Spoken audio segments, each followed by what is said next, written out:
The last topic I want to address with you, Dickie, is many people in our audience are probably unaware that after your NBA playing days came to an end, you continue to play professional basketball at a very high level overseas.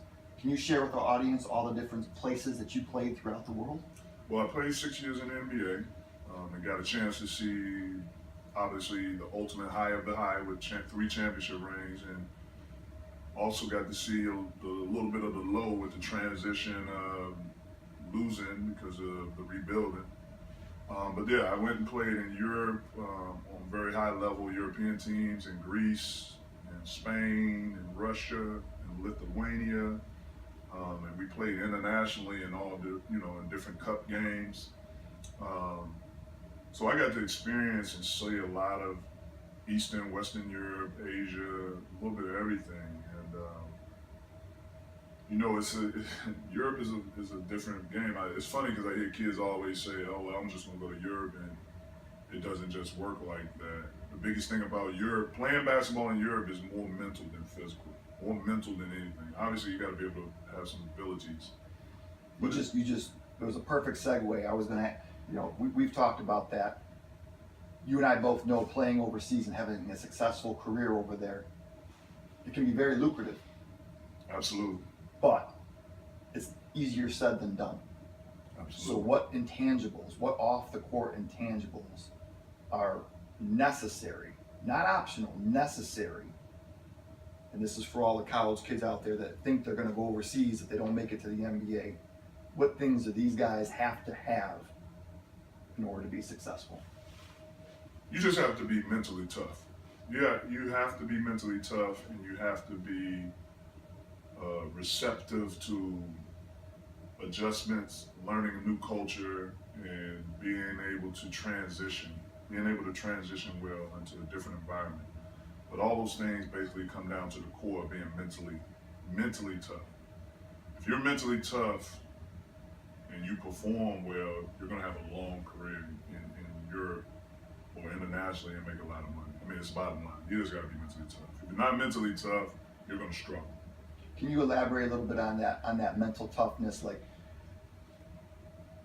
the college kids sitting at home right now are probably, well, I am mentally tough, but we know it's a different, what are some of the challenges that an American college player are going to face overseas that are going to test their mental toughness?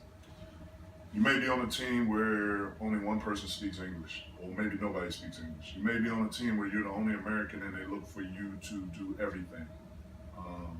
You may be in a country where it's hard to kind of communicate, get around the off-the-court stuff, where you could just kind of veer off mentally because you're in a place that you've never been, you don't know anybody, you don't know how to communicate. So you have to be able to have the ability to embrace it, maybe learn the language a little bit. You have to have the mental toughness to fight through when you're having bad games or when everybody's looking at you and you didn't perform well, and being able to get in the gym and continue to grow. These are the things that you're going to be faced from a mental standpoint. Food may not be what you like, but this is what I'm talking about. You have to be open and receptive to adjustments and transitions. And you have to understand you're over here ultimately on a business, a job. So, you're going to have to fight through it, basically. Sure. Practices twice a day. I mean, it's just, that's what I mean by mental toughness. Being able to fight through all those things mentally, through the ups and downs, and embracing it. That's what I mean by mental toughness. Where was your favorite place to play overseas? The best place for my family was Lithuania. My kids went to international school there. The town was good. Vilnius was a great town. Americanized a little bit, and that was the best place for my family.